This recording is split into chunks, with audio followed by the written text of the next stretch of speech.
Assalamu alaikum, everyone. Welcome to Maskahdin. Mahala Joga, Dr. Ahmed, and Rayan is going to join us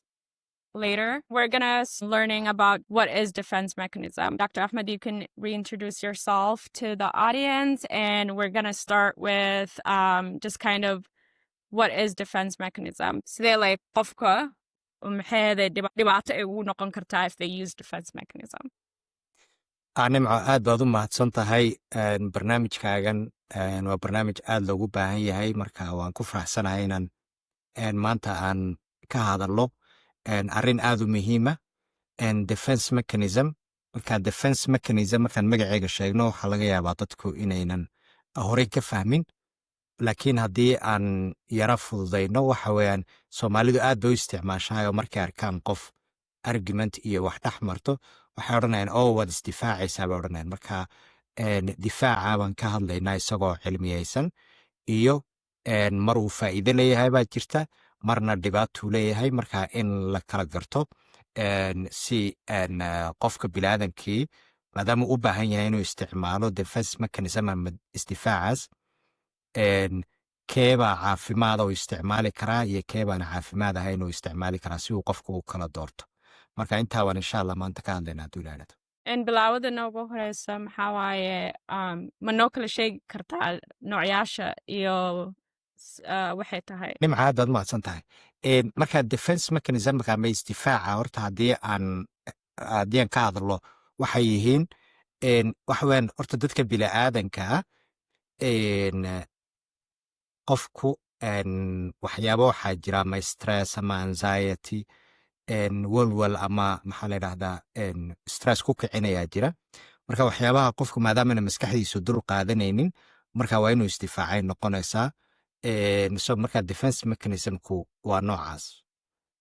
waa ama stresska anxietyga ama waxyaabo una comfortable una ku ahayn qofka hadday la soo daristaan si marka maskaxdiisii uu u dejiyo waa inuu waxaa isticmaalo marka defense mechanismku waxay qofka ka caawiyaan in qofku uu dul qaadan karo wixii maskaxdiisu ay dhibsanaysa marka maxaa keenaya inay maskaxdu dhibsato maskaxda waxa keenaya inay dhibsato because maskaxda gudahaygiiba waxa imanaya in conflict ama in waxyaaba isdiidan ay maskaxdii dhexdeedii ka dhex abuurmaan so marka tusaale haddii aad hadda soo qaato waxaa ka mid a haddii masalan anigu hadda ilmo yar aan dilo oo kale ilmaha yar markaan dilayo waxaa laga yaaba qayb ka mid a maskaxdeeda inay tiraahdo ilmaha yar maxaad u dilaysaa itaal ma lehe maad u xoog sheeganaysaa qayb ka midoo xanaaqoo ilmaha yar wixii uu sameeyey ka xanaaqsanna waxaa laga yaaba inay tiraa ilmahan waa bilaadan waa in la dilo mugta marka maskaxdeedii maadaama laba qayboodii ay saa isku hirdinayaan then marka waa inaan defense mechanism isticmaalo si conflictiga ama ishirdiska maskaxdu ay ishirdinayaan aan u yareeyo so then marka waxaa laga yaabaa inaan isticmaalo rationalization wax la yidhaahdo defense mechanism la yidhaah oon idhaahdo ilmahan haddii hadda la edbin waayo hadhow edeb xumada uu ku tegaya so marka rationalizationka aan nafteeda u sheegaya lehe qofkan haddii hadda la edbin waayo hadhow edeb darada uu ku tegayaa dan waxay iga caawinaysaa inaan markaa dilmadiis ka sii watoon idhaahdo hadda wax fiican baan samaynaya oo qaybtii maskaxdeeda ay lahayd ilmaha yar malaha si xun baad u dilaysaa ee u kaadi inaan aamusiiyo mugta marka taas waa internal baa la dhahaa conflict oo qofka gudihiisii wax ka jira waxa kale oo jira external conflict so imika waxaa laga yaabaa aniga qofkii madaxa ii ahaa shaqadeydoo kale inuu si xun iila hadlo si xun ugu qayliyey so dan markaa maskaxdaydii conflict waa ka imanaya qaybna waxaa odhanaysaa war ninkan iska celi qaybna waxaa odhanaysaa ninkan armuu shaqada kaa eriya haddaad la hadashid marka labadaa qaybood ee saa isku haysata si aan u xalliyo dan markaan defense mechanism waa inaan isticmaalo so marka waxaan samaynayaa intaan iska imaadaa hadhow mid kaloo igu qayliya baa laga yaabaa inaan la dagaalamo haddaan rabo aan feedho mugta marka taana waxaa la dhahaa project marka projection weyn marka cadhadii aan ka soo qaaday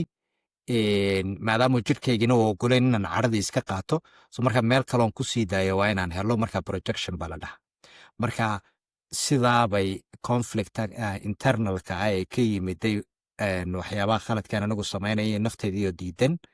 ama externalka banaanka ee wixii aniga laygu sameeyey iyo jirka maskaxdaydii oo diidan ka yimiday si aan maskaxdii markaa u dejiyo dan waa inaan defense mechanism isticmaala marka defense mechanismkaasi walwalka iyo cadhada iyo naftaydii haysa ayaan ku dejinayaa marka wayna badan yihiin marka haddaan yaro gallo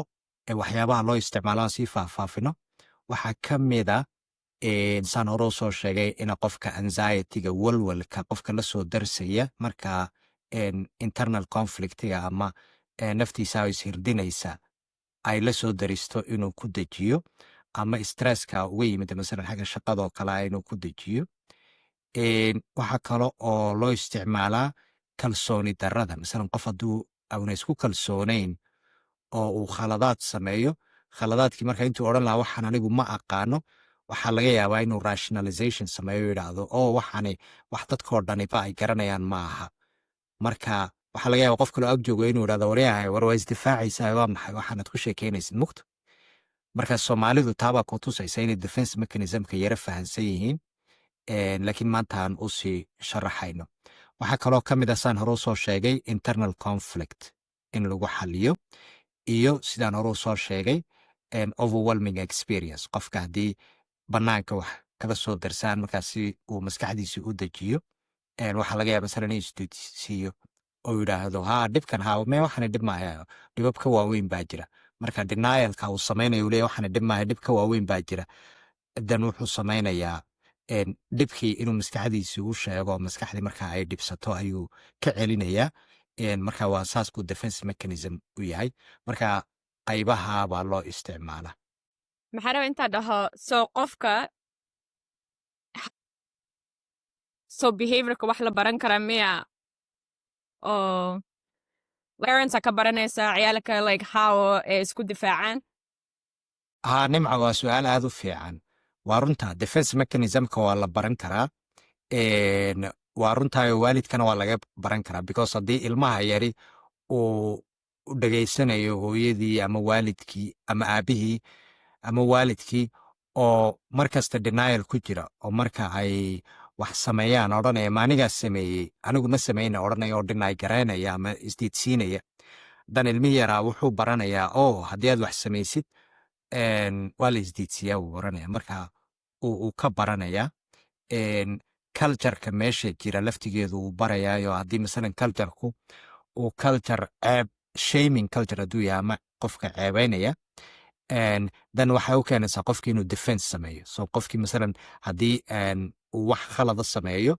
oo la ceebaynaya la odhanaya allah waxa weyan khalad buu sameeyey bal arka qofkan wuxuu sameeyo dadkii o dhan ay farta kusoo fiiqayaan dantaa marka waxay ku kalifaysaa inuu wixii uu ama qariyo uu repression sameeyo ama denial uu sameeyo isdiidsiiyo so imka repressionka oo kale waxaa ka mid a qofkii masalan hadduu waxa fanaya moogtahay innaka masalan verbal expressionka waagii hore waa lala yaabi jira hadda dadku elbaxeen baan u malayn marka masalan gabadhoo kale inay ninka ay isqabaan oo kale ay ku tiraado waan ku jeclahay waa ceeb baa loo arki jiray waa la sheem garaynti waxaa loodhan jiray way waalan tahay ninkeediiba ay afka kusoo taagaysaa oo leeyahay waan jeclahay mugt so marka maadaamoo la sheem garaynayey dan waxaa keenaya gabadhaas inay jacaylkeedii qarsato so marka taasoo kale waa defense mechanism oo repression ah qofkii marka wixii isagoo raba ayuu qarsanaya mugt